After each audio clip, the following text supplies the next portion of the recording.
የሚለዋል ከሚለው ይልቅ እኔ ዋና ትኩረት ማድረግ ያለብን መንግስት የሚጠበቅበትን ኃላፊነት አልወጣም። ለምሳሌ ትልቁ የመንግስት ኃላፊነት አንደኛው ምንድነው? የዜጎችን ሰላምና ደህንነትን ማረጋገጥ። ኢቭን ጫካ አሉ ምትላቸው ምትቃወማቸው ፋኖ በለው ኦነግ በለው ሌሎችንም ቢሆን ማሳረፍ ያለበት ማን ነው? መንግስት ነው። ያንን ግን ማድረግ አልቻለም። ሁላችንም አዲስ ታይም መስማማት ያለብን ነገር ቢኖር ምንድነው? መንግስት ኢትዮጵያን የማስተዳደር አቅም የለውም። አይ ዋሽቷል፣ ስልጣን ይዟል፣ 7 ዓመት ቆየ የሚለው ላይ ትኩረት ከማድረግ ይልቅ ይሄ መንግስት ኢትዮጵያን ማስተዳደር አልቻለም። የዜጎችን ሰላምና ደህንነት ማረጋገጥ አልቻለም። የጎረቤት ሀገሮችን ሉዓላዊነታችን ደፍረውን መከላከል አልቻለም ወደሚለው መሄድ አለብን። ኦኬ፣ ጠንካራ መንግስት ከሌለን የሀገር ሉዓላዊነትና ጥቅም ማስከበር ካልቻለ የዜጎች ሰላምና ደህንነት ማረጋገጥ ካልቻለ በቀጣይም ተስፋ ከሌለን መፍትሄው ምንድነው? የውሸት ምርጫ ማድረግ ምንም ፋይዳ የለውም። የህግ የበላይነት በሌለበት አገር ላይ አሁን የቀጣይ ምርጫ እየተቃረበ ነው ምናምን የሚለው ይሄ ኢዜማ ስላለ አይደለም፣ አሁን ሌሎች ፓርቲዎች ስለሚሉ አይደለም። የውሸት ምርጫ ምንም አይጠቅምንም። የህግ የበላይነት እየተከበረ አይደለም። የአብይ አህመድ አምባገነንነት የሚታይበት አንድ ግለሰብ አንድ ፓርቲ ራሱ መንግስት ራሱ የሆነበት ሀገር ነው ያለን። the way forward ምንድነው ብትለኝ ባለፈም ጠይቀኝ የመለስኩት የሽግግር መንግስት ማቋቋም ነው። ሌላ አማራጭ የለንም። አዘርዋይስ ጦርነቱ ይቀጥላል፣ እርስ በርስ የመካሰስ ነው። ከዛ ውጪ ኢትዮጵያን ልናሻግራት አንችልም። የውሸት ፖለቲካም የትም አያደርሰንም። አመሰግናለሁ ቴዲ። ቴንክ ዩ። በነገራችን ላይ ወደ ስልጣን የምትመጣው ካንተ በፊት ካለው መሪ በተሻለ ሁኔታ ውሸትን ስተውን የተዋጣልን ፖለቲከኛ ከሆንክ ነው። ውሸትን ቀምመ አንዳንድ ጊዜ ፖለቲካ ውስጥ እውነትን መያዝ አይደለም፣ እውነት የያዘውን ሰውዬ በውሸት ዲባንክ አድርገ ከጨዋታ ውጭ ማድረግ ትችላለህ። ያ ሁሉ ጥበብ ሊታደል ይገባል። ካልዋሻ ወደ ስልጣን ወደፊት አትመጣም። ፔሪድ። ቅድም ኮመንት ላይ የፕሮፌሰር ጆን መርሻይመርን መጽሐፍ ብሎኛል መሐመድ። ቴንክ ዩ። ፕሮፌሰር ጆን መርሻይመር ወርልድ ሊዲንግ ስኮላር ናቸው። በነገራችን ላይ የሪያሊዝም ፕሮፌሰር ናቸው።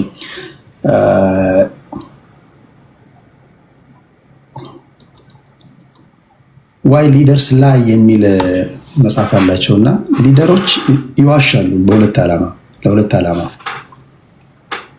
የመጀመሪያ for the benefit of the people and the second is to benefit themselves። ትዋሻለህ እንደየአስፈላጊነቱ። የምትዋሻው ለምንድን ነው? የእግዚአብሔር ቃል ወይ መጽሐፍ ቅዱስ አይደለም የሚያስከው። ውሸትን ሁሉም ታጣቂ ውሸተኛ ነው። ገዢው ፓርቲ ላሉ ሰዎች ውሸታሞች ናቸው። ሁሉም ፖለቲከኛ ይዋሻል። የህዝብ ተወካዮች ምክር ቤት የሚገባው ይዋሻል። የትኛው የህዝብ ተወካዮች ምክር ቤት የገባው ፖለቲከኛ ነው በየ5 ዓመቱ በሚደረግ ምርጫ ቃል የገባውን ሲያደርግ ያየው? ከቀበሌ ሊቀመንበሩ አዋሽም፣ የዞን አስተዳዳሪው አዋሽም። ካልዋሸህማ ታዲያ ለምንድን ነው የምትታገለው? ዋሽተኛል ብለህ መሰለኝ የምትታገለው። አንተ የእሱን የመጫወቻ ቦታ የምትይዘው ከሱ በተሻለ ሁኔታ ስትዋሽ ነው። አብይ ውሸታም ነው ካልከኝ ጎበዝ ፖለቲከኛ ነው ማለት ነው። ከህወሓት እጅ ፈልቅቆ ወስዷል ስልጣን። አንተም ሁላችን ማድረግ እንፈልጋለን እኮ። ማድረግ ማይፈልጋለን ተምታቶብህን እንጂ ማድረግ አትፈልጉ። ሁሉም ሰው ማድረግ ይፈልጋል እኮ። ስለተምታታባችሁ መሰለኝ በየቁጥቋጦ ምንድነው መስዋዕ አይደል የምንታገለው የምንታቆሰው እንጂ የምትታገለው መጽሐፍ ቅዱስ ይዘህ ነው እንዴ? የማቴዎስ ወንጌል እንዲህ ይላል ምናምን እያልከው እንዴ የምትታገለው? ውሸት አይደል ያዝከው? የምትገነጠለው በውሸት አይደለም እንዴ? ስገነጠል ሲንጋፖር አረጋቸዋለሁ እያልክ አይደል? ክልል የምትሆነው በውሸት አይደለም እንዴ? ሲንጋፖር አረጋቸዋለሁ እያልክ ምንድን ነው የምናወራው? ከሪያሊቲው ጋር አይምታታብን። ስለዚህ በተለይ ባላንጣዎችን ለባላንጣዎቹ የምትሰጡት ቦታ አንደርስቲሜት እናደርጋለን። ብዙ ጊዜ ከፍተኛ የሆነ ንቀት አለብን። ንቀት ሲሉ ደግሞ ንቀት ኖርማል ንቀት አይደለም። ኢትዮጵያ ምድር ላይ ኢትዮጵያ ኖረናል፣ ሁላችንም ኖረናል። ኢትዮጵያ ውስጥ የተዋጣል ውሸታም ቀበሌው አገር ምድሩ ፀሐይ የሞቀ ውሸታም ካልሆንክ የቀበሌ ሊቀመንበር መሆን ከባድ ነው። እስከሚመስለኝ ነገር ዓለማችን ሁሉ በውሸት የተገነባ ነው። ቴዲ ግን ባህላዊ ውሸትነት ተስማምተናል። በማ መዋሸቱን ተስማምተናል ማለት ነው። ቴንኪዩ እሱ ጥሩ ነገር ነው። ማይዋሽ የለም። መለስ ዜናዊ ውሸታም ነው። መንግስቱ ኃይለማርያም ይዋሻል። ተፈሪ መኮንን እንደያስፈላጊነቱ ዋሽቷል። ሚኒሊክ ዋሽቷል። ልጅ ኢያሱ ይዋሻል። 3 ዓመት ምንም እንኳን 3 ዓመት ቢያስተዳድርም ምንድነው የምናወራው? ትንሽ ፊት ለፊት ተናጋሪ ሞክሼ ቴዲ ነው። አፄ ቴዎድሮስ ነው። አፄ ቴዎድሮስ ነው ማያዋሽው። እኔ እንግዲህ ከማውቀው በኢትዮጵያ ታሪክ ምንም ማዋሽም። ስትሰርቅ ካገኘ እጅን ቆርጣል ይላል፣ እጅን ይቆርጣል። እኔ እስከማውቀው ድረስ አብዛኛው ውሸታም ነው። ያልዋሻ መሪ አለ? ኃይለማርያም ይዋሻል። አማራ ክልል ላይ ኦሮሞ ክልል ላይ በተደረገው የትላንት ወዲያ ታሪክ ልንገራችሁ። አማራ ክልል ላይ በነበረው እንትን ዜጎች ሲገደሉ፣ ኦሮሚያ ክልል ላይ በነበረው የማስተር ፕላኑን በመቃወም ዜጎች ሰላማዊ ሰልፍ ሲወጡ ወታደሩን አዝዣለሁ ብሏል ኃይለማርያም ደሳለኝ አይደል? እንደምታውቁት ከስልጣን ከወረደ በኋላ ምንድን ያለው ወይም ስልጣን ሊወርድ አካባቢ እኔ እዚህ ሀገር ላይ ምን እየተከናወነ እንዳለ አላለም ብሏል። ወታደሩን አዝዣለሁ ያለው ሰውዬ እዚህ ሀገር ላይ ምን እንደሚከናወን አላቅም ማለት እንደየቦታው ተዋሻለ። ፖለቲካ ውሸትን አሳምሮ የመተወን ጥበብ ነው። ፔሬድ አይ እኔ እውነት ነው የምናገረው ካልክ ቤተክርስቲያን ግባ፣ ቸርች መጽሐፍ ቅዱስ ይዘው ወንጌል መስበክ ነው ያለብህ። ወይም ደግሞ እዛም ብትሄድ ቸርች ሊኖር ይችላል። ትበራለህ፣ ትከንፋለህ፣ ምናምን ይል ይችላል። ውሸት እንደየአስፈላጊነቱ መልኩን ይቀያየር እንጂ ያለ ፖለቲካው ደግሞ ሙሉ ለሙሉ ውሸት ነው። ግን ሊደሮች የሚዋሹት አንዳንድ ጊዜ ራሳቸውን ተጠቃሚ ለማድረግ ነው። ሁለተኛ ይሄንን ነገር ብናገረው ለአሁን ላለው ህዝብ ለመስማት ዝግጁ ስላልሆነ በሚል ነው። ለምሳሌ ስዩም መስፍን የውጭ ጉዳይ ሚኒስትር የነበሩ ሰው ዛላምበሳ ለኢትዮጵያ ተመልሷል፣ ሽራሮ ምናምን ለኢትዮጵያ ተመልሷል ብለው አደባባይ ላይ ተናገሩ። ከመሞታቸው በፊት ባደረጉት ኢንተርቪው ለምን ዋሹ ብሎ ያየሰው ሽመልስ ሲጠይቃቸው አሁንም ብሆንና ያን እድል ባገኝና ብትጠይቀኝ አሁንም ያን ውሸት ደግሞ ነበረ። ምክንያቱም ያን ነገር በዛ ሰዓት ብናገረው ህዝቡ አደባባይ ሆ ብሎ ወጥቷል። ህዝቡ ለመስማት ዝግጁ ስላልነበረና መዋሸት ስለነበረብኝ ነው ይላል። ያን የሚያህል ውሸት እንግዲህ ከ90,000 በላይ ኢትዮጵያውያን ያለቁበትን ጦርነት ባድመ ለኛ ሳይመለስ ተዋሽተናል። በባህር በር ጉዳይ ተዋሽተናል። ዛሬ ለአንድ ሎክዳውን ነው በውሸት ነው። ምን ከእውነት ስንሸጋገር የመጣን ህዝብ አናስመስለው ለማለት ያልነውና የማን ውሸት ይጎላል እሱ ሌላ ነገር ነው። እሱ ሌላ በቁጥር በምናምን በእያንዳንዱ በማስረጃ መያዝ አለበት። እናንተም ነገ ስልጣን ላይ ብትወጡ አብይን የምታስንቁ ውሸታሞች ብትሆኑ ይችላላችሁ፣ ወይ ብልጽግናን የምታስንቁ በለስ ስላልቀናችሁ ብቻ ነው። በለስ ሲቀናችሁ ሁላችንም እንዋሻለን፣ እንደየአስፈላጊነቱ እንደየሁኔታው። ሁሉም ነገር ይዋሻል እያልኩ አይደለም። እሺ ቴንኪው ስዩሜ። ከስዩሜ በኋላ ይሄ የመጨረሻችን ዙር ይሆናል። ሰዓት እየሄድብኝ ስለሆነ በተነሱ ሀሳቦች ላይ የማጠቃለያ ሀሳብ እንሰጣለን። ከቡርቃ ዝምታ እንጀምራለን። ዛሬ 5 ሰው ነው ያስገባሁት፣ ከልብ ይቅርታ ጠይቃለሁ። ሌላ ጊዜ 8 ነበር ማስገባው፣ ዛሬ ያለ ሰዓቴ ነው የመጣሁት። በሚቀጥለው እሁድ ላይ ስመጣ 8 ሰዎችን አስገባለሁ። ያላስገባዎች ሰዎች ይቅርታ ጠይቃለሁ። የቡርቃ ዝምታ 6 ደቂቃ አለ ወንድሜ። እሺ ቴዲ በጣም አመሰግናለሁ። እኔም እችን የመጨረሻ እድል ለመጠበቅ ነው እንጂ በጣም ሰዓት ሄዶብኛል። መናገርና ማለት የምፈልገው ነገር ምንድን ነው፣ አሁን ላይ ይሄ ፀሐይ እየጠለቀበት ያለ መንግስት እንዳበደ ውሻ ድንጋዩንም ብረቱንም እንጨቱንም እየነከሰ ነው ያለው። ይህንን ሁሉም ሰው ሊገነዘብ ይገባል።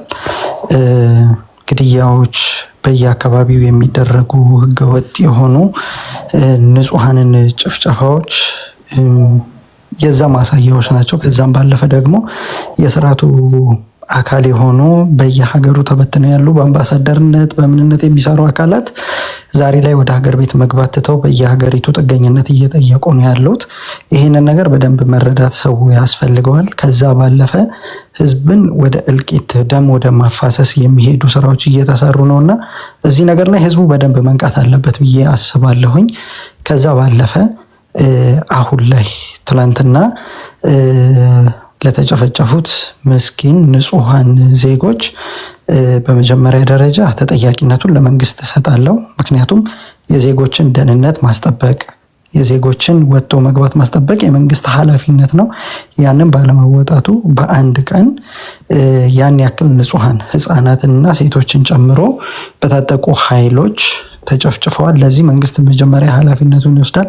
ከዛ ባለፈ ግን አሁንም እዛ አካባቢ ላይ እንደምንለው የሚመለከታቸው አካላት በተለይ ገለልተኛ የሆኑ አካላት ገብተው ይሄንን ድርጊት ያደረጉ አካላትን ለህዝብ ይፋ እንዲያደርጉ እንጠይቃለን።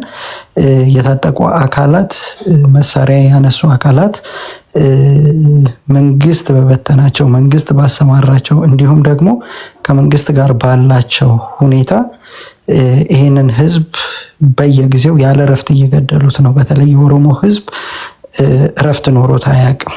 ይሄንን በደንብ ሁላችሁም ልትረዱት ይገባል።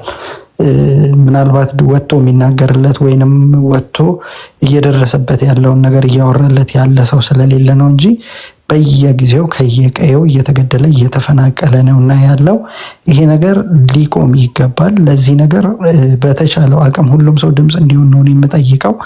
ከዛ ባለፈ ይሄ ያው የመጨረሻ ሶሉሽናችን ሊሆን የሚገባውና የሚችለው ነገር ተቋማቶቻችን ቢውልድ ማድረግ ስንችል ነው። ገለልተኛ የሆኑ ተቋማት እንዲኖሩ ያስፈልጋል። እዛ ላይ መስራት መቻል አለብን። አሁን ላይ ሀገሪቱ ያለችበት ህዝቦች ያሉበት ዜጎች ያለበት ሁኔታ የብልጽግና መንግስት ሊያስተካክለው የሚችል ነገር አይደለም። ነገ ተጠያቂነት የሚባል ነገር ይመጣል። ብልጽግና ስርዓት ውስጥ ደግሞ ተጠያቂ ላይሆኑ የሚችሉ የተወሰኑ ሰዎች ናቸው። ተጠያቂ የሚሆኑ አካላት ተጠያቂ እስካልሆኑ ድረስ ሰላም ይመጣል የሚል እምነት የለም። ለጠፉት፣ ለተበደሉት፣ ለደረሱት ግፎች ሁሉ ተጠያቂነት መስፈን አለበት። የሽግግር መንግስት ዜጎች ያመኑበት መንግስት እስኪመሰረት ድረስ አስፈላጊ ነው ብዬ ነው ማምነው። ያንን የማድረግ ፍላጎት እስከሌለው መንግስት ቁጭ ብሎ የመነጋገርና የፖለቲካ ምህዳሩን እስካላሰፋ ድረስ በትጥቅ ትግሉ የሚደረገው ትግል በተለያዩ አካባቢዎች በቁጥርም በይዘቱም እየሰፋ ነው የሚሄደው። መንግስት ሊያጠፋው የሚችል ሁኔታ ላይ አይደለም ያለው። ምክንያቱም ህዝባዊ ወደ መሆን እየሄደን ያለው በሁሉም አካባቢዎች ያለው ማለት ነው። ትላንትና የህዝብ ድጋፍ የነበረው መንግስት ዛሬ ላይ የትኛውም ክልል ላይ የህዝብ ድጋፍ የለውም። እንደ ሀገር ህዝባዊ ድጋፍ የነበረው መንግስት ነው ዛሬ ላይ ያን የህዝባዊ ድጋፉን መልሶ ማግኘት ስላልቻለ የተለያዩ ነገሮችን ነውና የሚያደርገው። ይሄንን ነገር ህዝቡ ሊነቃበት ይገባል፣ ሊያውቀው ይገባል የሚል መልእክት አስተላልፋለሁ። ቴዲ እድሉን ስለሰጠኝ በጣም ነው የማመሰግነው። በድጋሚ ግን በታጠቁ በፋኖ ስም በሚንቀሳቀሱ ኃይሎች በምዕራብ ሸዋ ዞን በኖኖ ወረዳ ለደረሰው እልቂት ከልቤ ነው ማዝነው። ይሄንን ነገር ደግሞ ምናልባት ፋኖን አይደለም ብሎ እሱ ካልሆነ መግለጫ ያወጣል አለም ሊያወጣ ይገባል የሚል እምነት አለኝ። አለበለዛ ግን የዚህ ድርጊት ተጠያቂ እንደ አካባቢው ሰው ድርጊቱ ላይ ማነው ችግሩ ላይ አካባቢው ላይ ችግር የደረሰባቸው ሰዎች እየተናገሩ እንዳሉት ቀጥታ እንደዛነን የሚሉ ኃይላት ስለሆኑ ይሄ ነገር ማንም ሰው ሊያወግዘው ይገባል ማለት እወዳለሁ። አመሰግናለሁ ቴዲ እድሉ ስለሰጠኝ።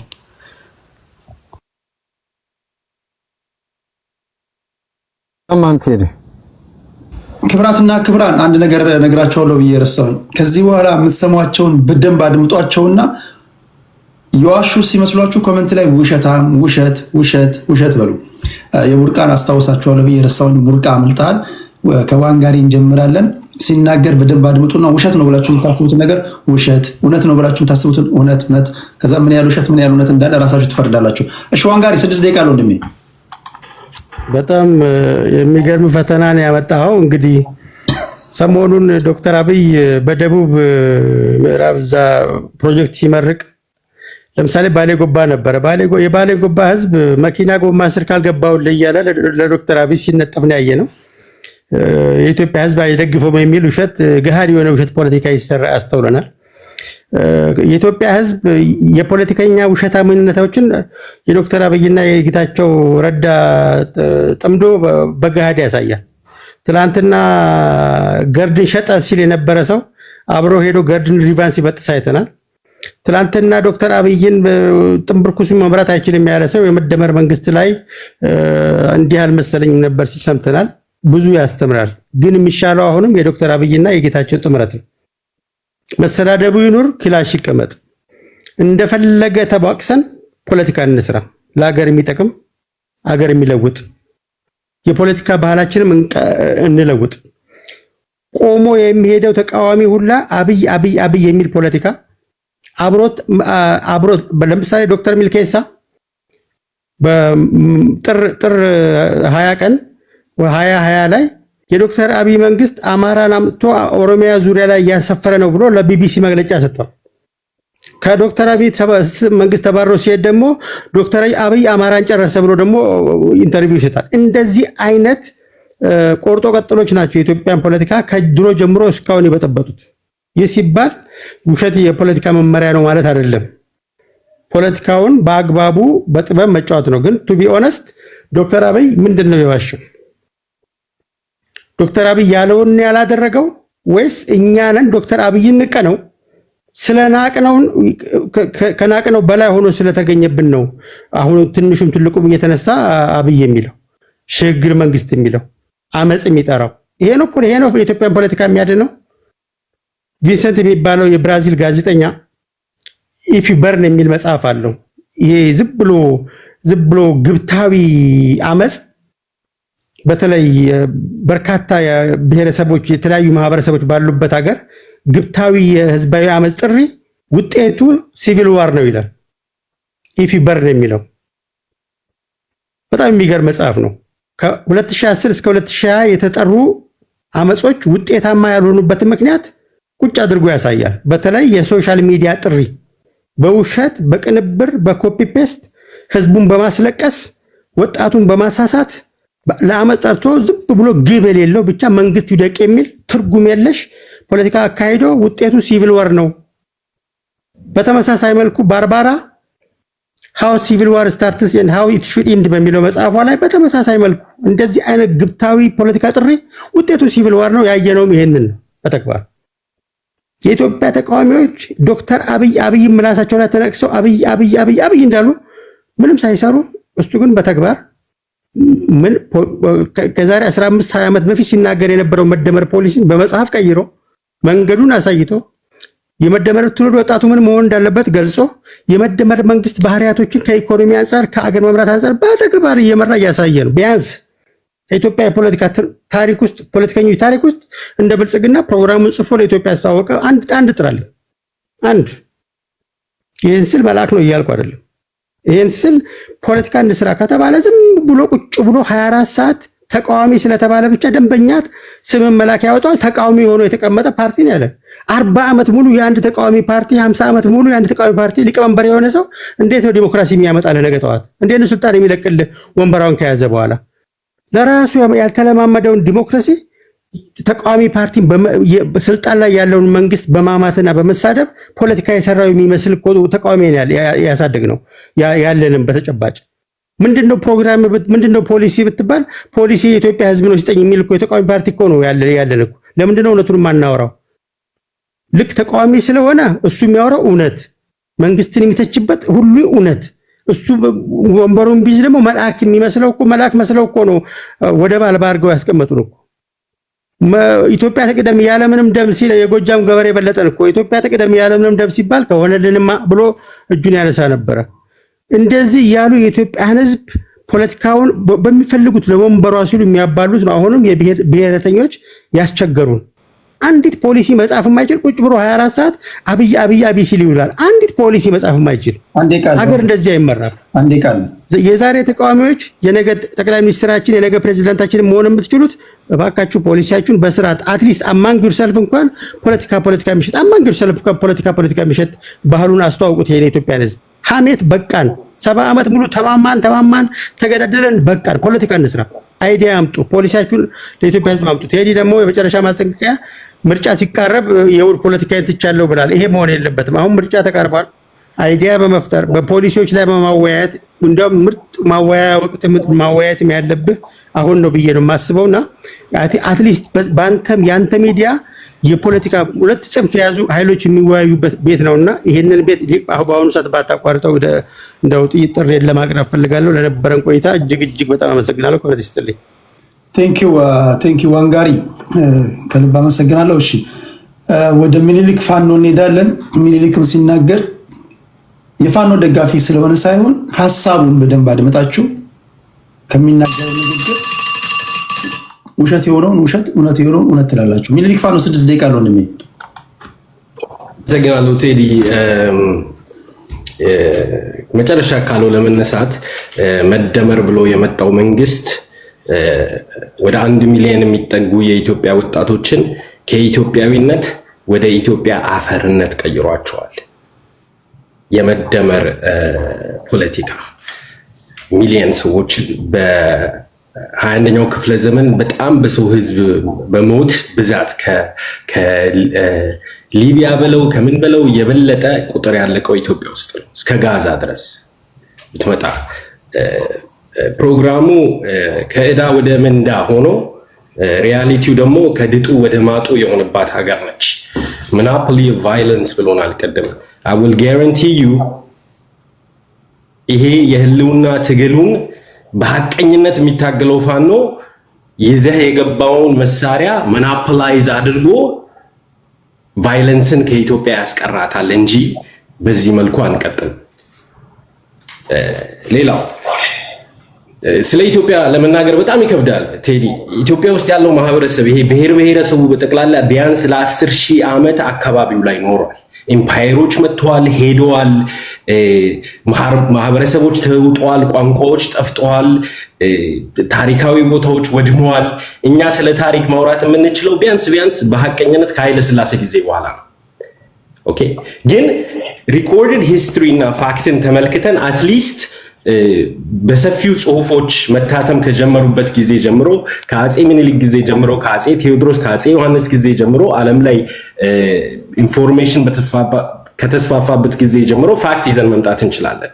አሁን ያለው ኤርትራን የገነጠለ ኢትዮጵያን ያፈራረሰ የብሔር ብሔረሰቦችን ኢትዮጵያ ብሎ የቆራረሰና አዲስ ኢትዮጵያ ፈጠርኩ የሚለው የሻዕቢያ የእንግዴ ልጅ ህወሓት፣ ይቅርታ አድርግልኝ ይሄንን ስል ስድብ አይኖ አይፈቀድም፣ ግን ኦነግም ሆነው የፈጠሯት ኢትዮጵያን ከ50 ዓመት በታች ለሆኑ ወጣቶች ብትነግራቸው የሚያውቋት ኢትዮጵያና ትክክለኛው ኢትዮጵያ በጣም ይራራቃሉ። በጣም ግን ቢያንስ ሚኒሊክን ብናነሳ አጼ ሚኒሊክን ወይ የኢትዮጵያን ባንዲራ አጼ ዮሐንስ ይዘውት የሄዱትን ባንዲራ ሚኒሊክ፣ ኃይለሥላሴ፣ ደርግ ድረስ የኢትዮጵያ ባንዲራ የኢትዮጵያ ባንዲራ ነው።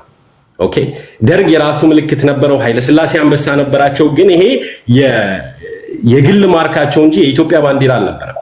አበበ ቢቂላ ይዞት የሮጠውን ባንዲራ ኦሮሞ ነኝ የሚል አላየውም የሚልባት ኢትዮጵያ ውስጥ ነን ያለ ነው። ከየትኛውም ባለፉት ቢያንስ 500 ዓመታት ከነበሩት መንግስታቶች በተሻለ ኢትዮጵያን አንድ አድርጎ ያስተዳደረው አጼ ሚኒሊክ ኢትዮጵያ ውስጥ ብዙ ነገርን ያመጣው አጼ ሚኒሊክን የኦሮሞ አመራሮቹ ወታደሮቹ የኦሮሞ ማህበረሰብን ያቀፈ የነበረውን ሚኒሊክ ለኦሮሞ ብቻ ሳይሆን ለመላው ኢትዮጵያ እንደ ኢትዮጵያ ጠላት እንደ ኦሮሞ ጠላት አድርገው አሳምነውታል። እስከ ቅርብ ጊዜ ድረስ ግን እንጦጦ ያለው የሚኒሊክ የመጀመሪያው ቤተመንግስት ብትሄድ እዛ ቆመው ስለ ሚኒሊክ በኩራት የሚመሰክሩልህ የኦሮሞ ልጆች ነበሩ። እስከ ቅርብ ጊዜ ድረስ የጣይቱን ሆቴል እናውቀዋለን። እቺን የተሰራች ሀገር እንዳልነበረች፣ አንድ ህዝብ በዳይ ሌላው ተበዳይ እንደነበረ፣ ህዝቡ አብሮ እንዳልኖረ እንዳልተዋለደ፣ ብዙ ኢምፓየሮችን ላለፉት 10,000 ዓመታት አካባቢው ላይ ኢትዮጵያ የምትባለው ሀገር ሳይሆን ምስራቅ አፍሪካ የሚባለው መሬት ላይ አብሮ እንዳልኖረ ዛሬ እንደ አዲስ አንደኛው ቡጊማን፣ ይሄ ቡጊማን አማራ ነው ተደርጎ የአማራ ስርዓት ኢትዮጵያ ውስጥ እዛ አካባቢ የነበረው ችግር ሁሉ አማራ ናት ላይ ተጠምጥሞ አማራ የምትጨፈጨፍበት ሀገር ነች ኢትዮጵያ ዛሬ። ይሄ ደግሞ የመጣው ከሻዕቢያ ከህወሓት እና ከኦነግ ከሚባሉ በሺ ጀነሬሽን ውስጥ አንዴ መፈጠር የማይገባቸው ጸረ ህዝብ የሆኑ አስተሳሰብና ድርጅቶች ስለሆኑ ቢያንስ አጼ ሚኒሊክ ኦሮሞና አማራን አብራ የምታኖር ኢትዮጵያ አስቀምጠውልን ያለፉት። ቢያንስ አጼ ሚኒሊክ ከመወለዳቸው በፊት አውሮፓውያን በሰላም ገብተው ኢንትረስታቸውን ሲያስጠብቁበት የነበረውን ኤርትራ የአጼ ሚኒሊክ ተደርጎ ይነገረናል። ዛሬ ሪሰርች የማያደርግ ሰው ያምነዋል፣ ፈርመው ነው ይላል። እነሱ መቼ ነው የመጡት ብትለው ግን አያውቅም። አፋርም ከኢትዮጵያ እንዴት እንደሄደ ማለት የአሰብ ወደብ የአፋር ህዝብ የሚኖርበት የባህር አካባቢ ከኢትዮጵያ እንዴት እንደተወሰደ እንኳን የማያውቅ ሰው ዛሬ መጥቶ አሰበኛ ነው ይላል። the fact is አንዴ ቃል ምልክ አመሰግናለሁ። the fact is በዚህ ልደምደም ህወሓት እየገደለው የወጣውን የአማራ ህዝብ ስልጣኑን ሲያጣ የአማራ ህዝብ በጎንደር በባህር ዳር ኦሮሚያ ውስጥ ኢትዮጵያውያን ተገደሉ ብሎ ሰላማዊ ሰልፍ ሲወጣ ሳይቀር ህወሓት ግንባሩ ላይ ጥይት ተኩሶ እየጨፈጨፈው የአማራ ህዝብ ለኦሮሞ ብሎ የሞተው የአማራ ህዝብ ዛሬ ጠላት ተደርጎ የኢትዮጵያ መከላከያ ወሮ እየጨፈጨፈው ይገኛል። የህልውና ትግላችን የቀልድ አይደለም፣ የምር ነው። የሚሞቱት ቁጥሮች አይደሉም፣ ወንድሞቻችን የስጋ ዘመዶቻችን አይናቸውን ሜቢ ነገ እናየዋለን የምንለው ወንድሞቻችን ናቸው እየተራገለው ያሉት። ያለ ምክንያትም አይደለም። የብልጽግና መንግስት ውስጥ የኦነግ አስተሳሰብን የማይቀበል ጸረ ኢትዮጵያ ጸረ ኢትዮጵያዊነት ያልሆነ ግለሰብ ልታመጣልኝ አትችልም። ከኤርትራ ድረስ ተጠራርተው መጥቶ የመሰረቱት መንግስት ነው። ከኢትዮጵያ መወገድ አለበት። እሺ ብዙ ነገሮች ግራ ይገቡናል። መቼስ ይገባኛል። አሁን እኔ ስለ አማራ ፖለቲካ እኔ ራሱ እነማን ሲያወሩ መስማት እንዳለብኝ አውቃለሁ። እውነት ለመናገር ግን እዚሁ በዚቹ መድረክ ላይ ባለችው እንሂድ ካለን ምን ለማለት ፈልጌ ነው፣ በአማራ ጉዳይ ላይ ስለ አማራ ፖለቲካ ሲናገሩ የምሰማቸው አሉ። የሚያውቁኝ የማውቃቸው በአካል የሚያውቁኝ በአካል ማውቃቸው አስተዳደጋቸውም አስተዳደጌን የሚያውቁ የምታውቋቸው የምናውቃቸው ማለት ነው። ግን እዚሁ ስቴጅ ላይ ባለነው እንኳን እንሂድ ብንል ከዚሁ ንግግር ይሄን በዚሁ ብቻ ያዙት። ይሄ በሁሉም ነው እያልኩኝ አይደለም። በዚህ ደረጃ ከቲፒኤልኤፍ ጋር ከተጨፈጨፍክ ቲፒኤልኤፍ እንደዚህ አይሆኑ ነገር ካደረገ አብሮ ስለመስራት ራሱ እንዴት ታስባለህ ታዲያ? ማለት ከፓርቲው ጋር ነው እያልኩ ያሉት ከፓርቲው ጋር አሁን ህዝብ ለህዝብ ምናምን አይደለም። ህዝብና ህዝብ የማገናኘት ማንም መብት አይሰጥም። ሁላችንም የአንድ ሀገር ነዋሪ ነን። ባንም በተለየ ሁኔታ ሰልፍ አፖይንት እንደሆነ ራስን ሾመ ህዝብ ለህዝብ ላገናኝ። በነገራችን ህዝብ ለህዝብ ላገናኝ የሚባሉ ሰዎች ራሳቸው ተለይተው መገደል አለባቸው። ህዝብና አማራና ኦሮሞ አብረው እየኖሩ ነው ያሉት። ትግራይና አማራ አብረው ነው የሚኖሩት። ወላይታና ከምባታ አብረው ይኖራሉ። ሲዳማና ጉራጌ አብረው ይኖራሉ። የተጣላህ አንተ ነህ። ፖለቲከኛ ነው የተጣላው አንተ። የራስህን ጸብ ከፈለክ አንተም አንድ ላይ ግንኙነት መፍጠር ትችላለህ። ፖይንቱ ምንድነው? ጀስት ፖለቲካውን እናወራ ካልን በዚህ ደረጃ እንደዚህ አይሆኑ ነገር ካደረጉ በፓርቲ ደረጃ እንዴት ነው አላያንስ ለመፍጠር ራሱ የምታስቡት ብዬ ብዙ ጊዜ እጠይቃለሁ። ወይ ብዙ ሰዎች እንደሚናገሩት ከዛ ወገን ለአንዳንድ ፖለቲካዊ ለፕሮፓጋንዳ ተቆርሳችሁ የመጣችሁ ናችሁ፣ ወይ ተደፍቃችኋል፣ ወይ ትክክለኛ የትግሉ አራማጆች ናችሁና እንደዚህ አይነት ጥያቄዎች ግን በሚቀጥለው መመለስ አለባቸው። አላያንስ አብረን ስለመስራት አብሮ ስለመስራት አንዱ እንደውም ባለፈው ሳምንት የተናገረው አንድ ንግግር አለ። ቴዲ ዝም ብላ አትቀደድ ምናምን ምንድን ያለው በፖለቲካው አንድ ደግሞ ሲናገሩ የሰማታለች መሰለኝ የሆነ ቦታ ሲባል ሰምቷልና እሷን የደገመልኝ ልጅ ነበር። በፖለቲካ ዘላቂ ወዳጅ እንጂ ዘላቂ ጠላት የለም፣ አትቀደድ ምናምን ብሏል። በደሉን ትናገረዋለህ፣ አይሁኑ ነገሮኛለሁ ትላለህ፣ አብረህ ደግሞ ስለመስራት ታወራለህና አብረው ሊሄዱ ይችላሉ ወይ? ምክንያቱም ከንግግሮቻችሁ የሚሰሙ ከንግግሮቻችሁ የሚያደምጧችሁ ሰዎች በለስ እንኳን ቀንቷችሁ ወደፊት እንኳን ብትመጡ እንደ ሐምዳን ዳጋሎና እንደ አልቡርሃን ትታኮሳላችሁ እርስ በርስ። አልቡርሃንና ሐምዳን ዳጋሎ አልበሽርን ስለማስወገድ ብቻ ነው ያሰቡት። አልበሽርን ካስወገድን በቃ ኦኬ ምናምን ብሎ ነው የመጡት። ገደሉን አላዩም። ካርቱም ከገቡ በኋላ ግን ያችን የመሰለች ካርቱም ያችን የመሰለች ሱዳን አፈራረሷት። አላያንስ ከመፍጠር በፊት የፈጠርከው አላያንስ ተመልሶ እንደማጣላህና እንደማጋጭ በጣም እርግጠኛ መሆን መቻል አለብን።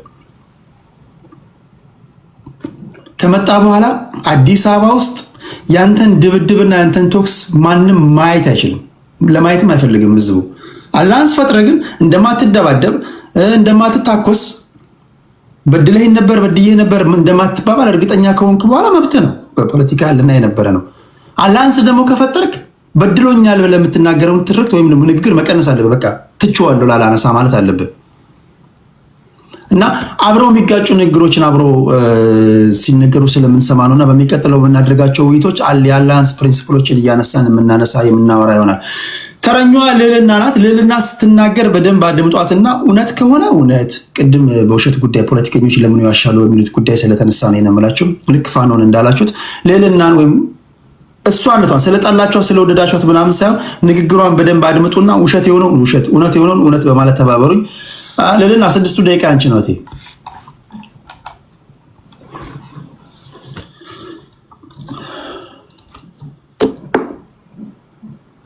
አንዱ ልጅ ኮሜንት ላይ ትግራይ ሀገር ናት ይላል። ፖይንቱ ምንድነው? አልገባኝም። ነጥብ የመሸኛ ፕሮግራም አዘጋጁልኝ ነው? ሸኙን ነው? ድግስ ነው? ምንድነው የፈለከው? በቅንፍ አስረዳን እስኪ። ምንድነው የፈለከው? ሀገርነን ትላለህ። ምንድነው እንድናረግ የፈለከው? እስኪ እንድናረግ የምንፈልገውን ነገር ንገረኝ። ለሌላ ያወራሽ ከሆነ 6 ደቂቃ አንቺ ነው እያወራሽ ነው። ገና ሳታወራ ልጅቷ ውሸት ትላላችሁ እንዴ? ገና እኮ እያወራች አይደለም። እያወራሽ ነው እንዴ? ለሌላ እያወራሽ ነው። ነገር ታውቋቸው ነው። አይሰማም። አይ ቲንክ ድምፁ አይሰማም። አረም ነው ውሸት የምትሉት ገና ሳታወራ ልጅቷ። እንዴት ያለ ነገር ነው? መድኃኒዓለም ልዕልና ሄደች ተመልሳ መጣለች። ገና ሳታወራ ውሸት ይላሉና እኔ ብቻ ነው የማይሰማኝ ያልኩኝ እኮ። ልዕልና 6 ደቂቃ አለሽ። ሚዩት ነሽ። አሁን ስቴዲ አሁን ትሰሚያለሽ። ገና ሳላወራ ውሸት ነው ማለት ጀመሩ።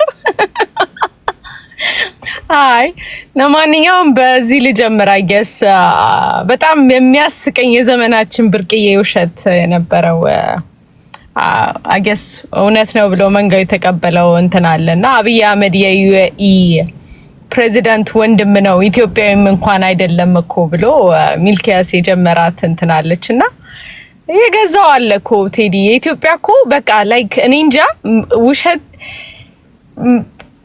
ውሸት አይን አውጥቶ ያየሁት በኢትዮጵያ ምድር ላይ ነው። እኔ አልዋሽም። በፖለቲካ ብቻ ሳይሆን ለሞራል ኤቲክስ የሚባል ነገር ቀይ መስመር የተሳተበት ዘመን ደግሞ በእኛ ዘመን ነው ብዬ ነው ማምነው። ለማንኛውም አንዳንዴ እኔ በዚህ የፌዴራል መንግስት ላይ በተለይ ያለውን ላይ እሺዎች ዊክነሳቸው ውስጥ ችግራችን ያለው ከተለያየ አቅጣጫ ነው ማየው። የነሱ ዊክነስ የላቸውም እያልኩ አይደለም፣ ዊክነስ አላቸው ኦብቪየስ። ግን ዊክነሱ የመጣው ከአንድ አቅጣጫ ነው ብዬ አላምንም። የተለያየ ኃይሎች እኛ ያላልነው ከሆነ ብለው አላሰራ ያሏቸው አሉ ብዬ አምናለሁ። ከታች ያሉ እነሱ ሊሰሩ ለማገዝ የተሳናቸው የተላለቀ የተለያዩ ኃይሎች አሉ ብዬ አምናለሁ።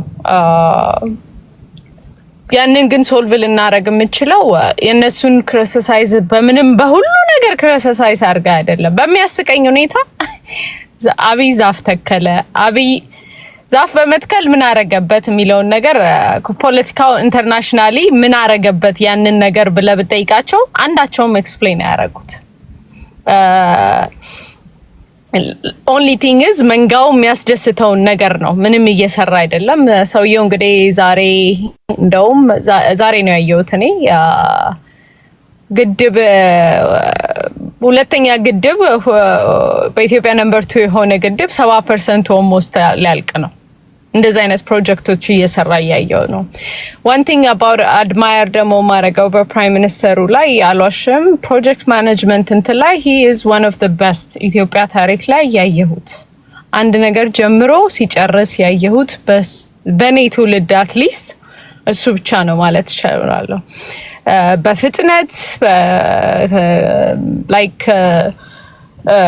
ኳሊቲዎቻቸው ራሱ እንትን ባለ መንገድ እየሰሩት ነው ያሉት ብዬ ነው ማምነው። ያ ነው ሪያሊቲ። ፕሮጀክት ማኔጅመንት እንትን እስኪሉ በጣም ዴፊኒትሊ አይቸውም ኢትዮጵያ ምድር ላይ ቸው አላቅም። ሰው ያ ሪያሊቲ ነው የሚቃወም በጠቅላላ for no reason let me cry ነው የሚለው።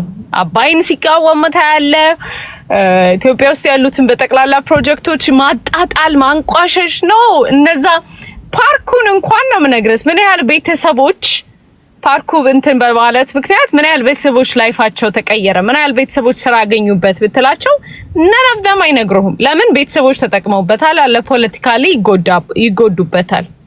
ያንን ነገር መሸፋፈን ነው የሚፈልጉት። እና በተለይ ደግሞ አሁን ዋናው very important የመጨረሻም ነገር ስለሆነ እቺን ፓርት ልበልና አቆማለሁ። የኢትዮጵያ right now ወደድንም ጠላንም አሁን ያለንበት ሰዓት የኢትዮጵያን ፖለቲካ ማየት ያለብን ከውጭ ወደ ውስጥ ነው። ከውስጥ ወደ ውጭ ካየነው ቤዚክሊ ልንበላ እንደሆነ ኤኒ ኢትዮጵያዊ የሆነ ሊያቅ ይገባዋል። ምክንያቱም መሀላችን ቋንቋችንን ተጠቅመው በአቅማቸው ጅቡቲዎች እንኳን ቴዲ አሉበት በሚገርም ሁኔታ አማርኛ አቀላጥፈው እያወሩ ኢትዮጵያን እንትን ለማለት በየሶሻል ሚዲያው ላይ ተበትነዋል። ልክ በጦርነት በቲፒኤልኤፍ ጦርነት ላይ ያሉት በጠቅላላ ተመልሰው አካውንቶቹ ድጋሚ መጥተዋል። የሻዕቢያ አካውንቶች በኦሮሞ አካውንት ውስጥም አሉ፣ በአማራ አካውንት ውስጥም አሉ። በየተለያየ አቅጣጫ ነው የምነግርህ። full force they are back on right now full force ነው የምነግርህ። ልክ ጦርነቱ ሲጀመር እንደነበረው ነው የምልህ። ያንን እንደ አገር እኔ መንግስትን ጥሉ መንግስትን ተቃወም ወደድክም ጠላህም፣ ግን በአገር ናሽናል ኢንትረስት የለኝም ብለህ አፍህን ሞልተህ የምትናገር የእንቁላል ቀቃይ ልጅ በጠቅላላ እኔ ልሰማ አልችልም። ኤኒ ኢትዮጵያዊም ያንን ነገር ሳክሪፋይስ ላርግ ማለት በቃ ኢትዮጵያ ላይ ጊቭ አፕ ላርግ ኢትዮጵያ ቻንስ የላትም ብለህ ነው። እያንዳንዱ ሀገር የሚያስቅ ነገር ጎረቤቶቻችን በጠቅላላ ጓደኛ እሺ ጎረቤቶች በሚያስቅ ሁኔታ ጎረቤቶቻችን በአጠቃላይ ጓደኛም ጠላትም የሚሆኑት ቤዝድ ኦን አስ ነው። ከኛ ከሚፈልጉት ነገር ነው። ወይ ጠላት ይሆናሉ ወይ ጓደኛ የሚሆኑት እኛን ለማሰር እኛን ለማንበርከክ እንትን ያለ ነው። በተለይ የኢትዮጵያ ጎረቤቶች የሚል መጽሐፍ አለ። በኃይለ ሥላሴ ጊዜ ኃይለ ሥላሴ ላይ ሀፕን ያደረገውን ኤክስፕሌን የሚያደርግ ከተቻላችሁ እኔ ኢትዮጵያዊ እሱ መጽሐፍ አንብቡ ትላለሁ። በአገራችሁ ግን በፈጠራችሁ አትደራደሩ። ለማመቻቸት እየሞከሩ ኢንትረስታችሁ ምንም እንትን አይደለም እያሉ እንትን አለ። መንግስት ይሄዳል፣ መንግስት ይመጣል ይሄዳል። አገር ግን መቀጠል አለባት። እሱን እንዳትረሱ ነው። ቴንክ ዩ ቴዲ። ለማንኛውም አጥፋ ግን አንተ በዚህ በሶሻል ቲክታክ በቃ ተበላሸ ማለት ነው። አሁን አንተ ከጠፋና በዩቲዩብ በቃ ነው ማለት ነው። ቴዲ ይመችል። ለማንኛውም የሆነ ፕሮግራም እንትን እላለሁና ሰዓት እመጣለሁ። እንደዚህ ለእሑድ በተከታታይ ባይሆንም ግን እመጣለሁ። እንዴ እናወራለን። ያችን ማለት ነው። አትጥፋ ትንሽ አትሊስት ትንሽ እንትን እስከሚል ድረስ አትሊስት አሁን በተለይ በጣም ታስፈልጋለህ። አልዋሽም። እመጣለሁ። ይመችል። ቴንክ ዩ ለለናሽ ወደ ስዩሜ እንሄዳለን። ስዩሜንም ክብራትና ክብራን ስዩሜ ስለሆነ ስለ ፖለቲካ አቋሙ ሳይሆን የሚናገረውን በደንብ አድምጣችሁ ውሸት ከሆነ ውሸት፣ እውነት ከሆነ እውነት በማለት ታግዙናላችሁ። ስዩሜ 6 ደቂቃ አለው እንደሚ አመሰግናለሁ ቴዲ። ልዕልና ወረደች እንጂ የሚቃወም ሁሉም ኖ ሪዝን የሚከራይ ይላል የሚለው ስቴትመንት በኢትዮጵያ ፖለቲካ ላይ ቁጭ ብሎ ከተለያየ ሰው ጋር የሚነጋገር ሰው ጆሮው ደፍኖ መንግስት የሚለውን ነገር ብቻ በመቀበል መጎተት የሚፈልግ ሰው አባባል። ምክንያቱም ለምሳሌ በዚህ መድረክ ላይ ስለ ወደብ ጉዳይ በሶማሌላንድ ሲነሳ ሪዝኖች ስናቀርብ ነበር። መንግስት ዛፍ በመትከሉ የሚነሱ ተቃውሞች ለምን ተከለ አይደለም መትከሉ አስፈላጊ አይደለም የሚል አልነበረም። ኦል ፕሮጀክቶች በሚሰሩበት ጊዜ የሚያሸበርቁት ፕሮጀክቶች አይጠቅሙም የሚል ሰው የለም። የፕራዮሪቲ ጉዳይ ይነሳል። ገንዘቦቹ ኢንከም ሊያመጡ የሚችሉ ስራ አጥነትን ሊቀንሱ የሚችሉ ኢኮኖሚው የበለጠ ሊያንሰራሩ በሚችሉ ጉዳዮች ፕራዮሪቲ ሊሰጥ ይገባል የሚል ነው። ኢቭን በኢህአዴግ ዘመን ጭምር የአባይ ግድብ ሲገደብ ዳያስፖራው አባይ አይገደብ አይደለም ያለው። የኢትዮጵያ ፖለቲካ ባልተስተካከለበት ሁኔታ የሚሰሩ ስራዎች ሃርድ ከረንሲ በመንግስት እጅ ሲገባ መንግስት ባጀቱን ወደ ጦር ያዞረዋል፣ መልሶ ህዝቡን ይገልበታል እንጂ ኢኮኖሚውን የሚገነባበት አይሆንም። አሁን አባይ ካለቀ በኋላ እንኳን ለምንድን ነው የሀገር ውስጥ መብራት የሚቆራረጠው ሲባል መንግስት ምንድን ነው ያለው? ገንዘብ ስለሌለን ይሄ የመብራት ሽቦዎችን ምንዘረጋበት የለንም፣ ሶ ኤክስፖርት አድርገን ዶላር ነው የምናገኝበት ነው ያለው። እና አይደለም ሌላ ዋንጋሪ ቅድም ሲናገር የሚጠቅሳቸው መጽሐፎች በደንብ አንብባችሁ። ምክንያቱም መጀመሪያም ላይ ስትናገር መንግስት ብቻ ነው መሳሪያ መያዝ ያለበት፣ አሁን መከላከያ መያዝ፣ ያ ማለት መከላከያው ቄራ መሆን አለበት ማለት አይደለም። ያ ማለት ኢትዮጵያውያን የሚጨፈጭፍ ተቋም መሆን አለበት ማለት አይደለም። ያ ማለት እኩልነት፣ ነፃነት፣ ዲሞክራሲ ያላሰፈነ መንግስት መኖር አለበት ማለት አይደለም። በህግ የሚመራ ማለት በህገ መንግስቱ በግልጽ በአንቀጽ 9 እንደተገለጸው የሁሉም ነገር የበላይ ህገ መንግስቱ ነው። ጠቅላይ ሚኒስትሩም ሌሎችም አመራሮችም ፓርቲም ድርጅትም ሁሉም በህግ የሚመራ መሆን መቻል አለበት። አሁን ግን ያንን የለም። ያ በሌለበት ሁኔታ የአንድ ግለሰብ የበላይነት የሚታይበት ግለሰቡ ራሱ መንግስትም ፓርቲም ተቋምም ህግም በሆነበት ሁኔታ እኛ ባሪያንን ማለት ነው። አንድ በሻሻ ተወልዶ ያደገ ሰው በታሪክ አጋጣሚ ቤተ መንግስት ላይ ስለተገኘ የሱን ባሪያ ሆነን እትብታችን በተቀበረበት ሀገር የምንቀጥልበት ሁኔታ ግን አይኖርም። ዶክመንታሪ ስለባለ የተነሳው ጎማ ስር ልነጠፋለን የሚል ህዝብ ነበረ። አብይ አልተረዳ ነው። እሱ የአስተሳሰባችን ደረጃ ነው የሚወስነው። ከአብይ የበለጠ የተሻለ ማሰብ የሚችል ሰው ኢምንት ሊሆንበት ይችላል። ከዛ በታች ከሆነ ደግሞ ልክ ነው ይገዝፍበታል።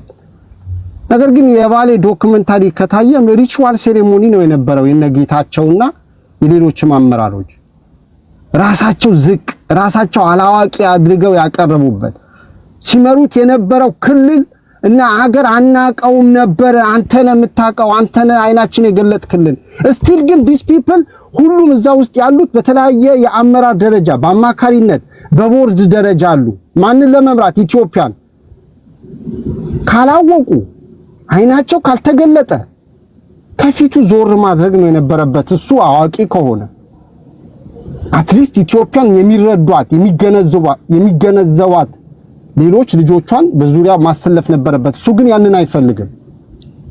ሌላው ሞትን በሚመለከት ሄዲ የክስታኔ ጉራጌ ኦነግ ባንድ በኩል መከላከያ ባንድ በኩል ቆመው እየተያዩ ጉራጌው ግን ይፈጃል፣ ይገደላል። ማህበረሰቡ ራሱን እንዳይከላከል ግን ትጥቅ አስፈትተውታል።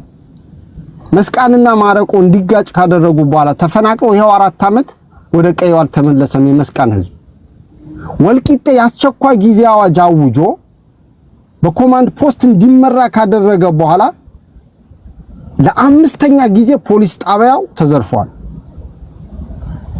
አንዴ ቃለሲ ብልጽግና ውስጥ ያሉ አመራሮች በሚፈጥሩ ሽኩቻ ምክንያት ቆሴ ላይ ጉራጌ ዞን ላይ ግድያ እየተፈጠረ ህዝቡ ሀዲያና ጉራጌ እንዲጋደል ስራ ይሰራሉ። ቴዲ እነዚህ ሁሉ ሰማብ ስታረጋቸው መንግስት የሚገባውን ስራ ምክንያቱም ትልቅ ሪሶርስ ያለው መንግስት እጅ ነው። ትልቅ አቅም ያለው መንግስት እጅ ነው። አብይ የሚባለው የአብይ ፍቅር ስላደረብን አይደለም።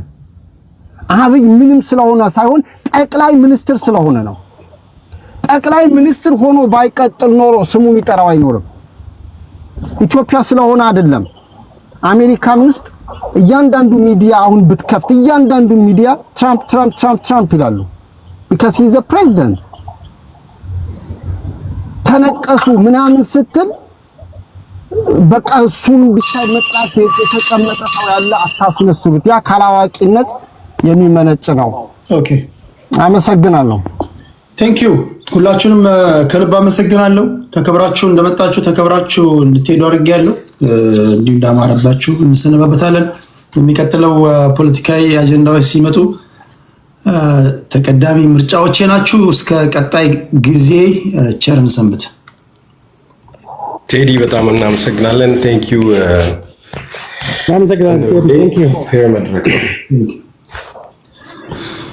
እሺ ክብራትና ክብራን እንዴት ናችሁ? ሁሉ ሰላም ነው ወይ? የፊታችን አርብ ወይም ደግሞ ቅዳሜ ከኢትዮጵያ ኦርቶዶክስ ተዋሕዶ ቤተክርስቲያን በዝማሪያቸው የምትማረኩባቸው የምትደነቁባቸው ሰርፕራይዝ ይኖራል ብዬ ተስፋ አድርጋለሁ። ወይ አርብ ወይ ቅዳሜ። ይሄ ደግሞ ሲባክን የዋለውን ትውልድ ደግሞ በዝማሬ ወደ መንፈሳዊ ነገር መግባት አለባቸው። አንዳንድ ጊዜ አልፎ አልፎ እንደዚህ ከፖለቲካው ወደ መንፈሳዊ ዓለም ደግሞ ማሰብ አለባችሁ። ይዤ እቀርባለሁ። እንግዶች ይመጣሉ።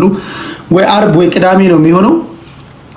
ያን ማስታወቂያ ልንገራችሁ ብዬ ነው። ሌላ ማስታወቂያ ብዙዎቻችሁ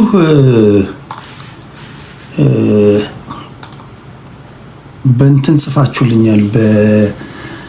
ከኢትዮጵያ ኦርቶዶክስ ተዋሕዶ ቤተክርስቲያን ቢኒያምና ከወንጌል አማኞች ኤርሚያስ ቢገናኙ ብላችኋል። ራሳቸው ቪዲዮ መስራት አለባቸው።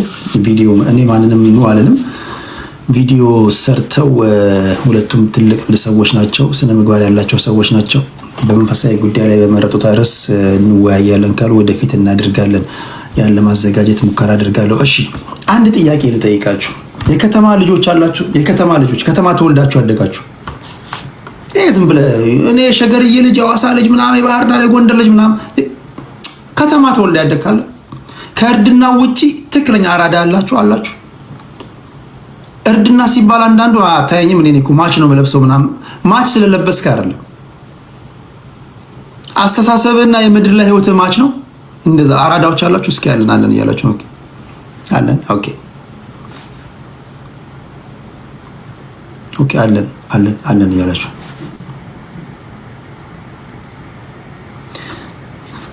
እናንተ ከተማ ኖራችሁ፣ እስኪ አንድ ጥያቄ ልጠይቃችሁ።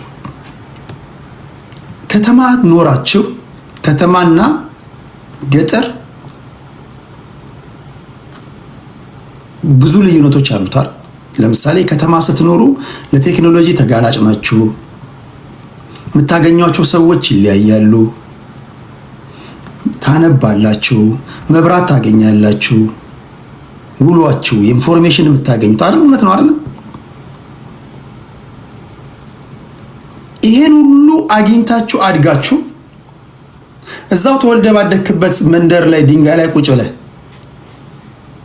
ጥርስን እየፋክ ባለህበት ቦታ ላይ አንተ ያገኘውን እድል ያላገኘ ወይም ከገጠሩ ማህበረሰብ የተወለደ ሰውዬ አንተ በተወለድክበት ከተማ ወይም ደግሞ ክልል ልበለው አስተዳዳሪ ሆኖ ሲመጣ ፋራው መጣ ምን እኮ ፋራ ነው ነው ያራዳው ምናምን ብለህ ነው ቁጭ ብለው የምትተቸው ወይስ እንዴት በለጠኝ ነው የምትለው? እንዴት በለጠኝ፣ እንዴት በልጦኝ የከተማው ከንቲባ ሆነ? እኔ ለምን የከተማ ከንቲባ አልሆንኩም? እንዴት ክልሉን አስተዳዳሪ ሆነ? ምንድነው የተሰወረብኝ ነው የምትለው? ወይስ ጥርስን እየፋክ ትፎግራለህ?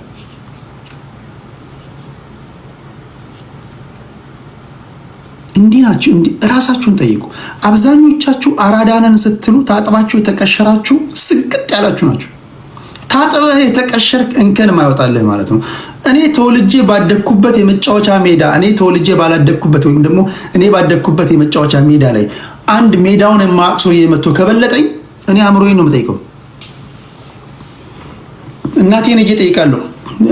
ካልጋ ላይ በልጅነቴ ወድቄ ነበርና እላታለሁ። አታፍሩም? አዋቂነን ስንል አላዋቂ ሆነናል። ቁም ነገር ብዙዎቻችን እንደምን የኢትዮጵያን ፖለቲካ መቆጣጠር ከበደ። ጠቅላይ ሚኒስትር አብይ አህመድ ከበሻሻ የመጣ ነው ትለኛለህ። ከበሻሻ መምጣቱን ግን በቃ የሆነ የፖለቲካ ነጥብ ለማስቆጠር ምናምን ፋራ ነው፣ ጨርቅ በስኒከር ያደርጋል ምናምን። እንዴት ነው የሰው የጠቅላይ ሚኒስትር የሆነው? አንተ ፉገራው ላይ ነህ። አንተ የናክ ነው። አንተ የሆነ ስም ጤነኛ ሰው ይጠይቃል። እንዴት የከተማ ልጆች ስልጣን የሚያስከበዳችሁ? ምንድነው የተሰወረባችሁ? እንዴት የተወለዳችሁበትን ከተማ ማስተዳደር ከበዳችሁ? ለምንድነው ከንቲባ ማትሆነው? ለምንድን ነው የዞን ምክር ቤት ወይ የክልል ምክር ቤት ምናምን አትገባው?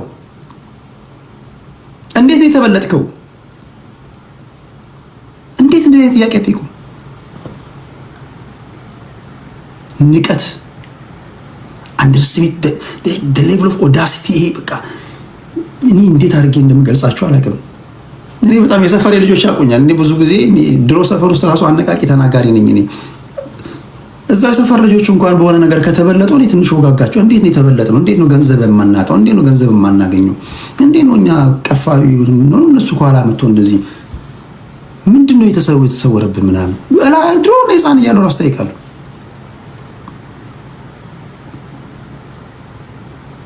በፖለቲካው ቁማር ከተበላ ቁማር ኦኬ መበላት ያለን ነው። ትበላለህ።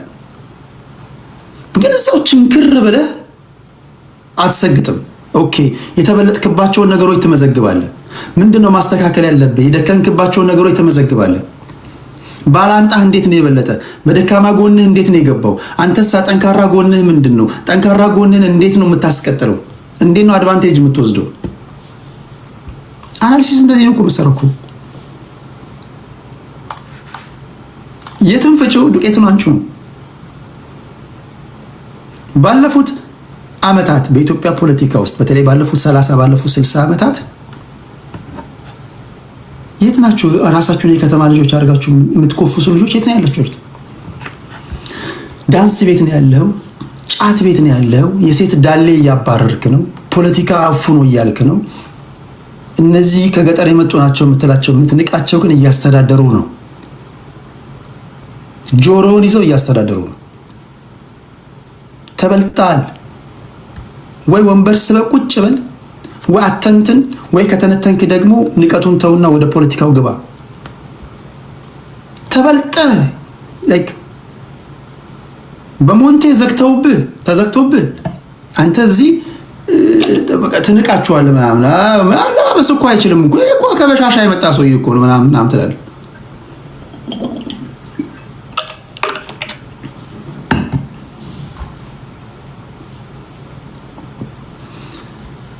የመጨረሻ ከጨዋታ ውጭ የወጣበት ጊዜ ቢኖር በተለይ የከተማ ነዋሪ ነህ፣ የከተማ ልጅ ነህ።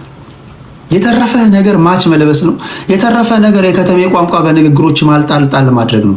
የተረፈ ነገር በቃ የከተሜ ቋንቋ የምትለውን ነገር በቃ ያስገባ በቃ የለም ምንም ቦታ ላይ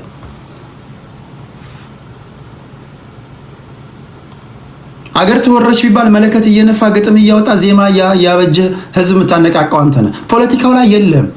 ትክክለኛ አራዳ ፖለቲካ ውስጥ ይገባል። ፖለቲካውን መቆጣጠር ካለብህ እንዴት ነው መቆጣጠር ያለብህ? ብልጠትን መጠቀም ካለብህ ብልጠትን ትጠቀማለህ። እና ከተማ ታዲያ ይኖርኩ ለምንድን ነው? ቆይ የከተማ ልጅ የሚያሰኝ ምንድን ነው? ቆይ ንገረኝ። ቆይ አንዱን እንትን ንገረኝ።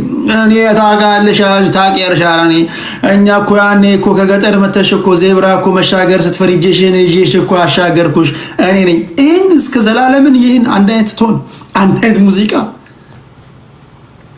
የገጠሩ ልጅ ዜብራ እጁን ይዘህ ስላሻገርከው ያንን እንደ ድል እየቆጠርክ ነው የምታወራው። ያኔ እኮ ፎቅ እኮ በቃ ስትቆጥሪ ሲምታታብሽ እኮ እኔ ነኝ ያስቆጠርኩሽ ምናምን አፈር በተወላ ይሻላል። እኔ አንተን በሆን አላወራም። እኔ ከተበለጥኩኝ ቁም ነገር እኔ የተበለጥኩባቸውን ነገሮች ቁጭ ብዬ መዘግባለሁ። አላወራም። እኔ ባላንጣዎቼ ከበለጡኝ በምንድን ነው የበለጡኝ ብዬ ገመግማለሁ።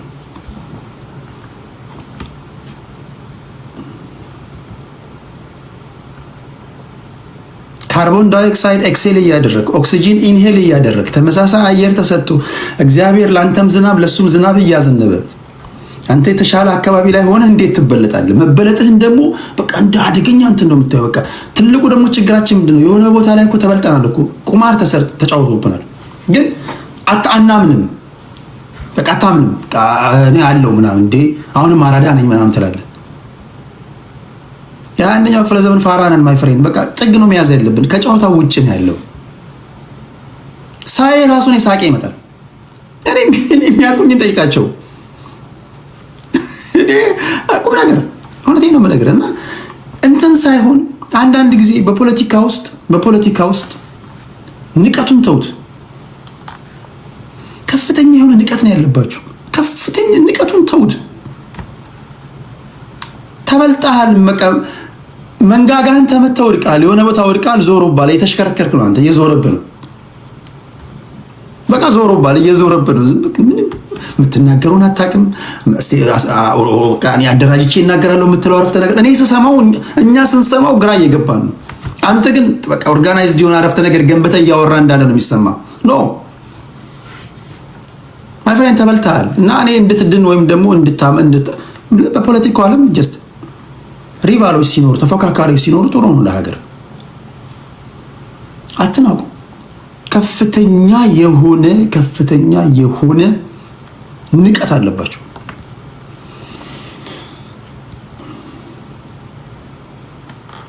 ይሄን ያየሁት በተደጋጋሚ እንደምናገረው ኢትዮጵያ ውስጥ አሁን ባለፉት 27 ዓመታት ከቲፒኤልኤፍ እጅ በዚህ ደረጃ እና አሁን በምታስቡት ደረጃ ስልጣን ተፈልቅቆ ይወጣል ብላችሁ አስባችሁ ታውቃላችሁ?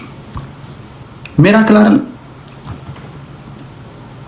አቦይ ስብሃት እኮ አሁን ድረስ ዞሮብኛል እያለ ነው። አቦይ ስብሃት ራሱ ምኑ ጋር እንደተመታ አቅም አሁን ድረስ ዞሮበታል። አይ ዶንት ኖ ምንድነው እኔ የሚገባኝ ነገር ሊኖር ይችላል፣ ግን አሁን ድረስ አቦይ ስብሃትን ኢንተርቪው ታደርገው አብይ አህመድ ጋኔን አለበት እያለ ነው። ጋኔን አለበት የተባለው ሰውዬ 4 ኪሎ ነው። ጋኔን አለበት የሚለው ሰውዬ ታስሮ ታሽቶ ተጨምቆ ተባሯል።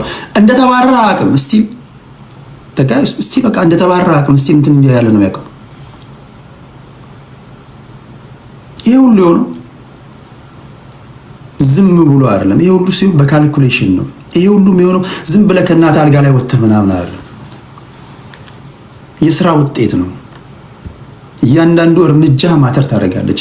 አንድ እርምጃ ያለ ዓላማ መራመድ የለብህም። ካልሆነ ከ15 ዓመት በኋላም በመጣ እዚሁ ሰግጣ አገኛለሁ። አራዳ ነኝ ስትል ሰግጣ አገኛለሁ እዚሁ። ማይ ፍሬንድ እንትናን ብታናግሪልኝ እኮ የሆነ ቀን እኮ በቃ ፖለቲካ ፋውል ሰርቼ እኮ አትገባም አሉኝ አገር ቤት የከተማልኝ የምትለው ሰውዬ የሆነ ቦታ እኮ ፋውል ሰርቼ እኮ በቃ ሳይቸግረኝ ፖለቲካ ተናግሬ እኮ አገር ቤት ያስሩኝ ነው ምናምን። የሆነ ሰው ሲምታናግርልኝ ሰው ምናምን ካለ ምናምን እያልክ ነው ያለው። ሲያዩ መንገድ ላይ አራዳ ነው የምትመስለው። ስ መንቃት አለብን። በትምህርት ቤት ህይወት እንኳን ጎበዝ ተማሪዎች ሲበልጡ በምንድን ነው የበለጡኝ? ረጅም ስላጠኑ ነው? አጠናን ስታይላቸው ነው? ምንድን ነው? ክላስ አቴንድ ያደርጋሉ? ላይብረሪ ነው የሚያሳልፉት? ምንድን ነው ብለህ ከጎበዝ ተማሪዎች እኮ መንፈሳዊ ቅናት እኮ ያድርብሃል። ፖለቲካ ውስጥ ስፔሻሊ አንደርስቲሜት የምታደርግ ከሆነ በብዛት መጠንቀቅ አለብህ። እየወደክ ነው። አይናችሁ የሚያዩ ምንድን ነው? ሌላው አይናችሁ የሚያዩ ምንድን ነው? አይናችሁ የሚያዩን ደግሞ አትካሉ። አይናችሁ ላይ የጋረደባችሁ ነገር ምንድነው? አይናችሁ ላይ የሚያዩ ምንድነው የምታዩት? እሺ ሌላ ጥያቄ አለ? ለኔም ታነሱልኝ ጥያቄ።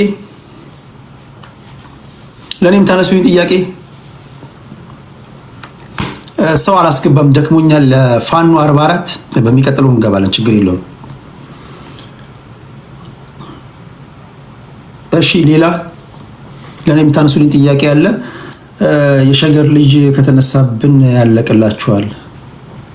እሺ ሌላ ቴዲ ኢትዮጵያ ደደደ። እሺ ሌላ ጥያቄ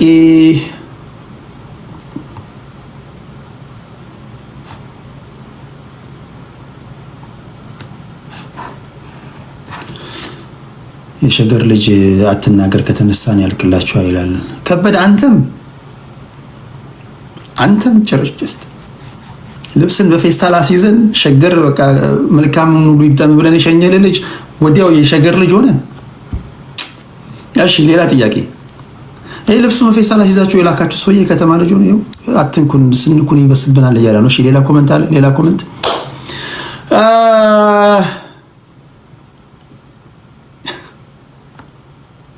ቆይ እንደዚህ ላድርገው፣ ያንጸባርቃል። ሌላው ከሚቀጥለው ሳምንት ጀምሮ በሚገርም እንትን ከኔ ጋር ቆንጆ ቦታዎችን ትጎበኛላችሁ። ፖለቲካውን በተወሰነ መንገድ እየቀነስኩ ፖለቲካው እንዳለ ሆኖ እየተቀነሰ ብዙ በትረካ በምናምን ብዙ ፕሮግራሞችን ወደ እናንተ ለማድረስ ጥረት አድርጋለሁ። የተለያዩ ነገሮች ለዛ የሚረዱ ነገሮች የተለያዩ ነገሮች አስተካክያለሁ። እሱን አሳውቃችኋለሁ በቴሌግራም ላይ ቴዲ ሐዋሳ የቴሌግራም ቻናሌ ነው። እዛ ላይ ትገባላችሁ። ቤተሰብ ያልሆናችሁ ቤተሰብ ሁኑ። እሺ ሌላ ጥያቄ የጉሊት ልጅን አንተ ጦርነት እያወገዝክ ነው ወይስ ብልጽግናን እየደገፍክ ነው? ጦርነት እኔ አልደገፈም። ጦርነት አልደገፈም። ጦርነት አልደገፈም። ግን ነፍጥ አንገበው የሚታኮሱ ሰዎች እንዲሁ ዝም ብለው ነው የሚታኮሱት የሚል እምነት የለኝም። ሁሉም የራሱ ኮዝ አለው። እኔ ግን የጦርነት ደጋፊ አይደለሁም። እሺ ሌላ ጥያቄ። ሁሉም ፖለቲከኛ መሆን አይጠበቅበትም እኮ ብሮ። እኔ በፖለቲካው ብቻ አይደለም ያልኩ፣ በኢኮኖሚው ራሱ እኮ የከተማ ልጅ እኮ የለህም እኮ። በኢኮኖሚ እኮ የከተማ ልጅ የለም እኮ። የከተማው ልጅ በኢኮኖሚው የለ አለ። እስኪ ሰፈርህን ተመልከተው። ትላንት ከገጠር የመጣው ሰውዬ ሻይ አፍልቶ ይዞራል፣ ከዛ ዳቦ ይሽጣል፣ ከዛ በኋላ ቁርስ ቤት ከፈተ፣ ከዛ በኋላ የሆነች ሞል ውስጥ ሱቅ ኮርነር ላይ ያዘ። እየፎገርከው እየናከው ዳቦ እየሰረከው እየበላህ ምናምን ዛሬ ፊት ለፊት ላይ BMW ምናምን እየነዳበህ ውሃ እየረጨብህ ይሄዳል። አንተ የት ነው ያለው? ድንጋይ ላይ ቁጭ ብለህ እየፋከ ነው ማይ ፍሬንድ። ዝም ብለህ ማች እያደረክ ነው። የሆነ ሸራ ጫማና የሆነ ኮሌታን ታመሳስላለህ። በቃ አራዳ ነህ። በቃ እንደዚህ በቃ እንትን ትላለህ። ተበልተሃል እኮ ነው እያልኩ ያለሁት። የአንደኛው ክፍለ ዘመን ሰገጤዎች ሆናል እኮ ነው እያልኩ ያለሁት። ሌላ ነገር የለም አለው እንዴ። እርድና ጊዜው አንደኛው ክፍለ ዘመን የሚመጥነው ኑሮ ስትኖር ነው። ነፍስህ የምትጠይቅህን ጥያቄ ስትመለስ ነው እንዴ። እድሜ እችን ምድር በተወለድክበት አልጋ ላይ እስክትገነዝ ድረስ እናት አልጋ ላይ የተኛ አራዳ ነኝ ትላለህ እንዴ ማይ ፍሬንድ። ከድህነት ካልወጣ እርድና የለም። በአዲሱ ዴፊኒሽን፣ በቴዲ ዴፊኒሽን ከድህነት ካልወጣ ከድህነት ካላመለጥ ከአራዳ ልትባል አትችልም። አም ሶሪ። እርድና ማለት ከድህነት ስታመልጥ ነው። ይሰማል። ከድህነት ካላመለጥክ ስቲል ፋራ ነህ። እሺ ያስማማል በኢኮኖሚው። ሌላ ጥያቄ ስለ ዲቤቱ ነገር አይ ዶንት ኖ። የዲቤቱን ነገር ምንም ማውቀው ነገር የለም። ስለ ዲቤቱ ማውቀው ነገር የለም። እሺ ሌላ ጥያቄ። ኦሮሚያ ክልል ስላለው የግብርና ሁኔታ ምን ትላለህ? መስራት አልተቻለም።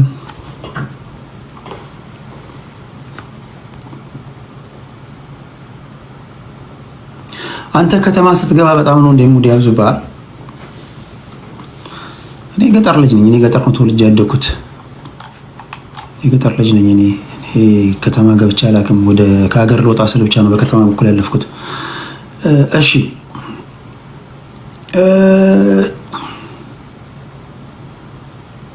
የዘር ፖለቲካ እውነተኛ መነሻው ምንድነው? የዘር ፖለቲካ እውነተኛ መነሻው የጎጃም አብዮት፣ የባሌ ሪቮሉሽን ታስታውሳላችሁ? በጃንሆይ ጊዜ ከዛ ጊዜ ጀምሮ የመጣ ነገር ነው። ፖለቲከኞች እንደሚፈልጉት ሲለጥጡት ከዛ እነ ታደሰ ብሩ እስር ቤት እያሉ አቀነቀኑት። ከዛ የነዋለልኝ መኮንን ጽሑፍ አለ 1966 ላይ ጽፉ የነበረው ማለት ነው። ከዛ የሻዕቢያ በኮንፌዴሬሽኑ ዲስቮልቭ መሆን አለ። ከዛ በኋላ ሲንከባለል የመጣ ነው። ነገር ግን የገበሬዎች በተለይ አመጽ ነው። ከዛ ጊዜ ጀምሮ ፖለቲካችን በተለይም ደርግ ከወደቀ በኋላ እየተፋፋመ መጣ። ሌላ ጥያቄ።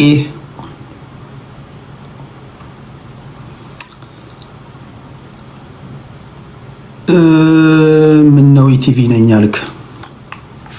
አይ ዶንት ኖ። ብዙዎቻችሁ እንዴት እንደምታየው አላውቅም። ብዙዎቻችሁ እኔ አእምሯችሁ እንዴት እንደሚነግራችሁ አላውቅም።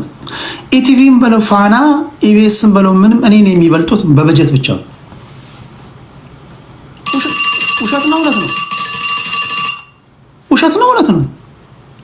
ኢቲቪም ፋናም ኢቢኤስም የቴዲ ሐዋሳና ይህችን ሚዲያ የሚበልጧት በበጀት ብቻ ነው እና በካሜራ። ውሸት ነው እውነት ነው?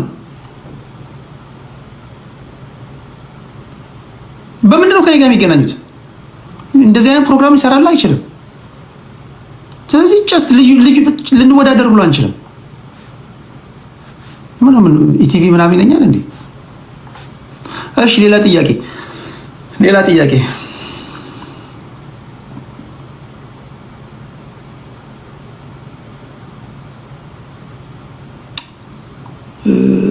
ፍራውር ብሩን መለሰ ወይ ለኖቬምበር 6 አሁን ኦክቶበር 23 ነው ኦክሽን የሚከፈተው ኖቬምበር 6 ነው የዛን ጊዜ እስከዛ እየጠበቅን ነው የዛን ጊዜ ላይቭ ገብቶ እና አንራሳም እየረሳን አይደለም እያስታወስን ነው ብዙዎቻችሁ እንዳላችሁ የቴምርን ብር ይመልሳል አይመልስም 15 ቀን ይቀራል በ15 ቀን ውስጥ ላይቭ ገብቶ ኦክሽን ወይም ደግሞ ኦክሽን የገዛበትን ኢንቮይስ እንዲሁም ደግሞ ታክስ የከፈለበትን ወረቀት አሳያለሁ ብሏል እየጠበቀን ነው ካላሳየ እንግዲህ አጠቃላይ ፍርዱን ለእናንተ ለመስጠት ያህል የመጨረሻ ስብሰባ የምናደርግ ይሆናል እስካሁን ግን አዲስ ነገር የለም ኖቬምበር 6 እየጠበቀን ነው ፋኖን ትደግፋለህ ወይስ አትደግፍም? እኔ ማንኛውንም ታጣቂ ቡድን አልደግፍም። ማንኛውንም ብልጽግናንም አልደግፍም፣ ፋኖንም አልደግፍም፣ ኦነግንም አልደግፍም። እኔ የሀገሬ ደጋፊ ብቻ ነኝ። የሀገሬና የህዝቤ ደጋፊ ብቻ ነኝ። እሺ ሌላ ጥያቄ። አጠቃላይ ለኢትዮጵያ ህዝብ ምን ትላለህ አሁን ስላለው ነባራዊ ሁኔታ?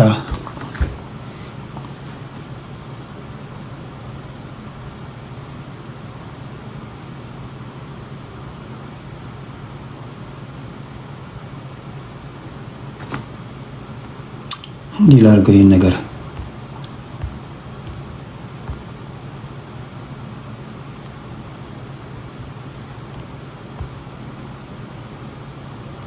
አሁን ኮሜንታችሁ ይታየኛል።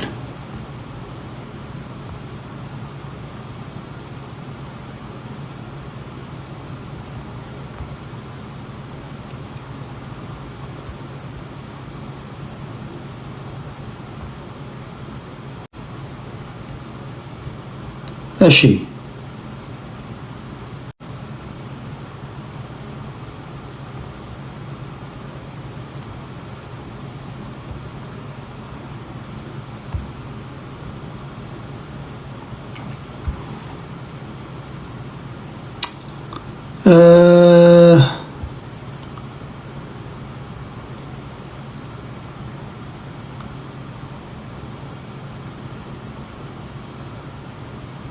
የኔ ኤርሚያስ ዲቤት ትቀበላለህ ወይ? ገና የኔ መልካም ፈቃደኝነት እኮ ይጠይቃል። ገና ቴዲ እሺ ይላል እሺ አይልም። አንዳንዶቻችሁ እኔ ታስቁኛላችሁ እኮ ገና ለኮሜንት ላይ ሳያችሁ ገና ላይ መቼ ይሻልኩኝ ሜንሽን ተደርጌ ቴዲ ቤት እንወያይ ስለተባለ ብቻ ተንሸራትቼ ቤት መከፍት ይመስላል። ገና ቴዲ እሺ ይላል አይልም እኮ መጠየቅ አለብኝ እኮ እንዴ። አንተ ይዋጣልን ስላልክ እኔ ዝም ብዬ ተንሸራትቼ በር መከፍተው ስራ አለኝ እኮ። አረቄ ቤት አይደለም እኮ እዚህ እኮ ማመጣቸው እኮ እናንተ የተከበራችሁ ሰዎች ጋር ነው ማመጣው። ዝም ብዬ አላመጣም እኮ አይደለም እንዴ። ወደ እናንተ ማመጣቸውን ሰዎች ማወቅ አለብኝና ሁሉም ይዋጣልን ስላለ ገስት ላይ ተገናኝቶ በቃ ይዋጣልን እንደባደብ ምናምን ስላለ ኑ ይዋጣላችሁ ብዬ አልሰበስብም። እንደውም ታውሩት አረ ቴዲ የኑሮ ውድነት አንገበገበን እኮ።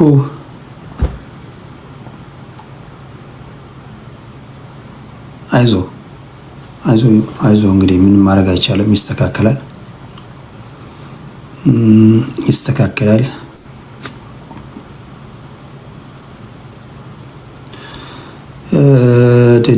ወደ አማራ ክልል ፈቃደኛ ነኝ።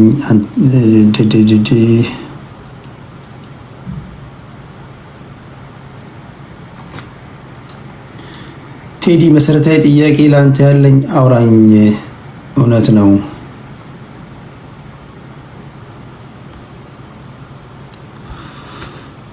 እስኪ ጠይቁኝ፣ ችግር የለውም ጠይቁኝ። ትንሽ ቆያለሁ።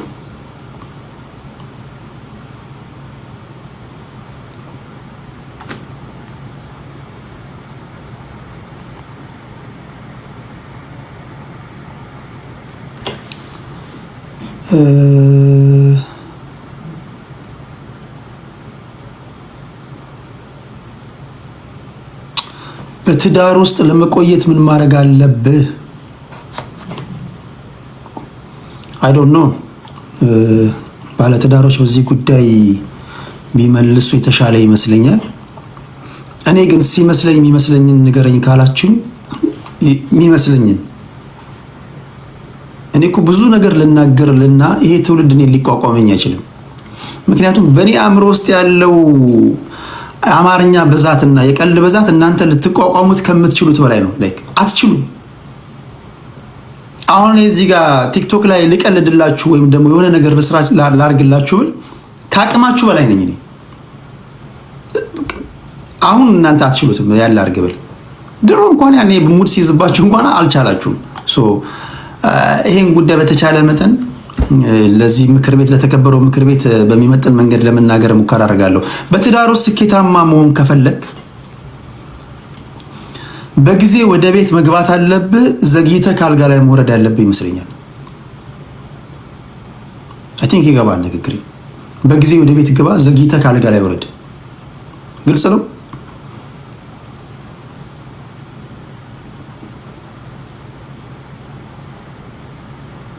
እሷ ገና ስትል አንተ ዜሮ የምትበላ ከሆነ የለም ማይ ፍሬንድ፣ ወይ ማስሞላት አለብህ። አስቸጋሪ ነው። ማነው ነብይ ጨረምበረም የተባለ አለ አንድ የሚሞላ አለ። እሱ ጋር ሄደህ አስሞላ።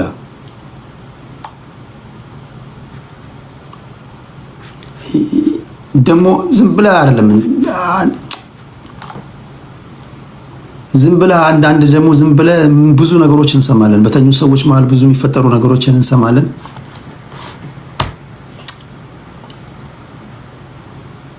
አገኘው ብለም ዝም ብለም መዘፍዘፍ እንደሌለብህ በዘርፉ ጥናት ያደረጉ ሰዎች ይናገራሉ። ብዙ ነገሮች አሉ። ብዙ መቀመም ያለብህ ነገር አለ።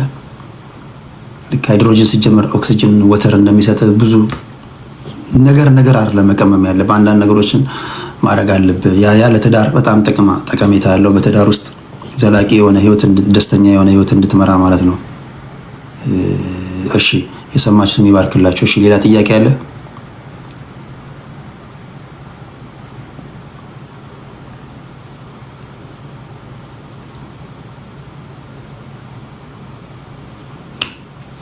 ከሁለት ደቂቃ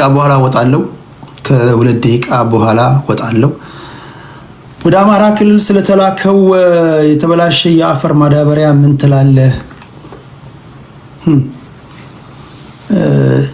አላወኩም ወይ ወደ በኋላ ቴሌግራም ላይ የሚጽፉ ሪፖርተሮች ወይም ደግሞ እኔም ካነበብኩኝ ወይም እነሱ ጽፈው ካገኘውኝ ለማንበብ ሞክራለሁ። በነገራችን ላይ ቴዲ ሐዋሳ የቴሌግራም ቻናል ላይ ለአራት ነው የምንጽፈው። 4 ሪፖርተሮች አሉ ከኔ ጋር የተለያዩ ዜናዎችን ወደ እናንተ ያደርሳሉ። በተቻለ መጠን ሚዛናዊ የሆነ ነገር ለማድረግ ሙከራ እናደርጋለን። እሺ ሌላ ጥያቄ?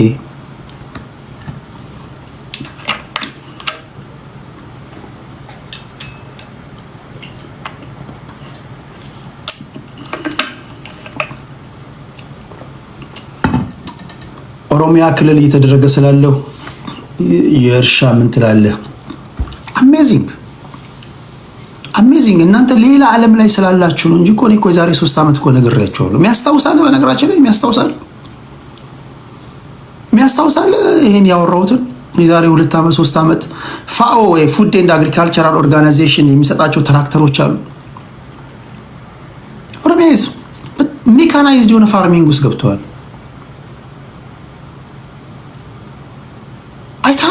አይታችኋል? ገበሬዎቹ እንዴት እያረሱ እንዳሉ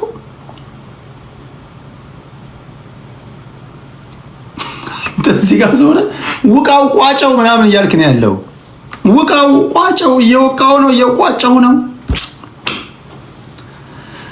ወይኔ ደበበ አለ። እሺ ኦሮሚያ በጣም የሚገርም ሜካናይዝድ የሆነ ፋርሚንግ ውስጥ ገብተዋል። ገበሬዎቻቸው ያርሳሉ። ግብርናው እየዘመነ ነው።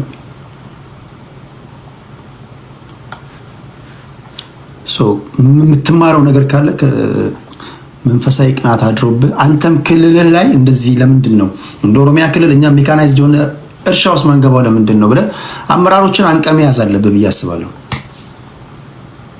እንዳለመታደሉ ነው እንደዚህ ብትጠይቅ አንዳንዶች አይገባቸውም።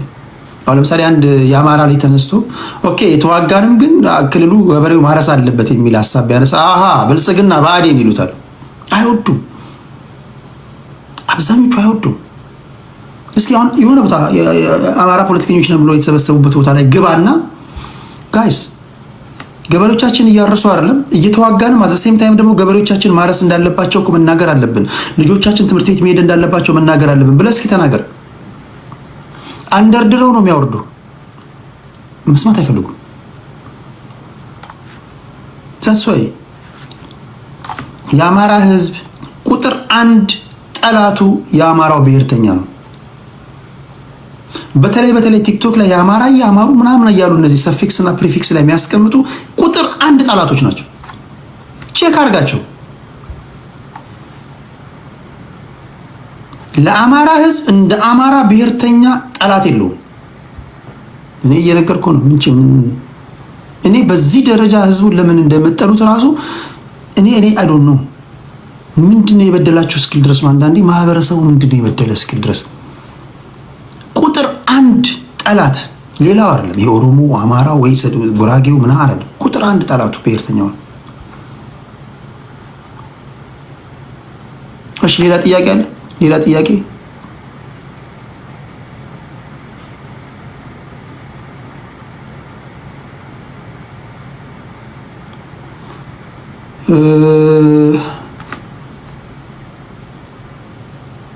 ቴዶ አንዳንድ አጓጉል ቪዲዮዎች ከየት ነው የምታገኘው?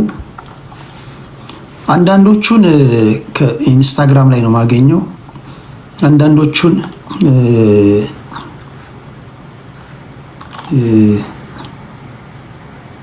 ከፌስቡክ ላይ ነው የማገኘው። ኢንስታግራም ላይ ብዙ ጊዜ እኔ መሳቅ ስለምወድ አስቂኝ ነገሮች ስለማይ በቃ ኦልሬዲ አልጎሪዝሙ እኔን ፊድ የሚያደርገኝ እንደዚህ አስቂኝ ነገሮች ምናምን ነው። ዛሬ ማታ አንድ ለጥፍላችኋለሁ፣ አንድ አስቂኝ ነገር ለጥፍላችኋለሁ። ይመቻችኋል። ግን ምን ላድርገው? አሁን በሚቀጥለው ምን አይነት ነገር ላድርግላችሁ? እስኪ ንገሩኝ። ይሄን ልበልና ልውጣ። ቴሌግራም ላይ እስኪ ብዙዎቻችሁ አይ ነው ተደብቃችሁ እንደምታዩ አውቃለሁ። ቴሌግራም ላይ እንዴት ያሉ ነገሮችን ልፖስትላችሁ? እየተመቻችሁ ነው? ስሜት ቀስቃሽ የሆኑ ቪዲዮዎች ጥሩ ናቸው።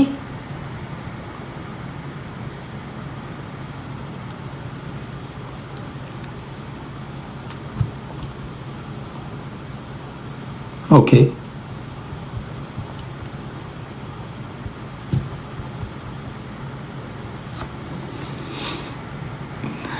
ባለ አልጋ ላይ ሰነፍ ነው።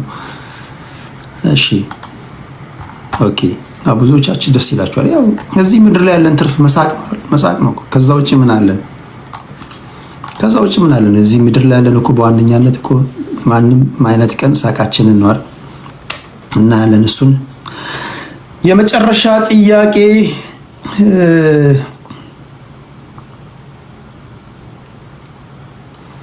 ከተስፋዬ ጫላ ጋር ያደረኩትን ቆይታ ፖስትቼላችኋለሁ። የተወሰነ ቦታ ላይ መቆራረጣለሁ። በሚቀጥለው አርብ ወይም ቅዳሜ ከኢትዮጵያ ኦርቶዶክስ ተዋሕዶ ቤተክርስቲያን በጣም የምታከብሯቸው የምትወዷቸው ስመጥር የሆኑ ዘማሪዎች ይመጣሉ። ዝግጁ ናችሁ? ሰርፕራይዝ አለ። ሰርፕራይዝ ይኖራል። ወይ አርብ ወይ ቅዳሜ በጣም ትልቅ ዘማሪዎች ይመጣሉ። እስካሁን እንግዲህ በደረሰኝ እንትን ትልቅ በጣም አርብ ወይ ቅዳሜ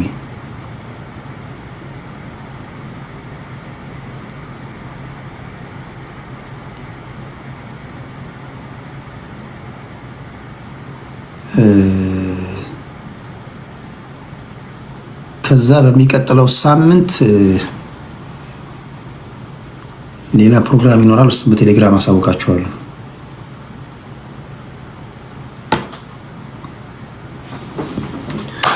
ታፕታፕ ላደረጋችሁ፣ ኮፒ ሊንክ ሼር ላደረጋችሁ በሙሉ ልባዊ ምስጋና ይድረሳችሁ። ከኔ ጋር አብራችሁ የነበራችሁ በሙሉ ከግራም ከቀኝም የተለያዩ ሀሳቦችን አድምጣችኋል። የፋኖ ደጋፊዎች የሚናገሩትን ሰምታችኋል። የብልጽግና ደጋፊዎች የሚናገሩትን ሰምታችኋል። የኦነጎችን ንግግር ሰምታችኋል። እንግዲህ አላምጣችሁ መዋጤ እናንተ ነው። በሚያስደስተው ተደስታችኋል፣ በሚያናደው ተናዳችኋል። በተቻለ መጠን ፍንትው ያለ ፕሮግራም ወደ እናንተ ለማድረስ ጥረት አድርጌያለሁ። በተመሳሳይ ፕሮግራም እስክንገናኝ ድረስ ሚስት ያላችሁ ከሚስቶቻችሁ ጋር ትተኛላችሁ፣ ባል ያላችሁ ከባሎቻችሁ ጋር ትተኛላችሁ። ለትዳራችሁ ታማኝ ሁኑ። ለትዳር ታማኝ መሆንን የመሰለ ነገር የለም። ሚስት የሌላችሁ ደግሞ እግዚአብሔር ያመጣል፣ ባልሽን ያመጣዋል። የሆነ ቦታ ተይዞ ነው ያለው፣ የሆነ ቦታ ተይዛ ነው ያለችው። ሚስትን አስለቅቅ። የማስለቀቁ ስራ አንተ ነው። ዝም ብለህ ተንጋላ አተኛ። ማይ ፍሬንድ ጸልይ።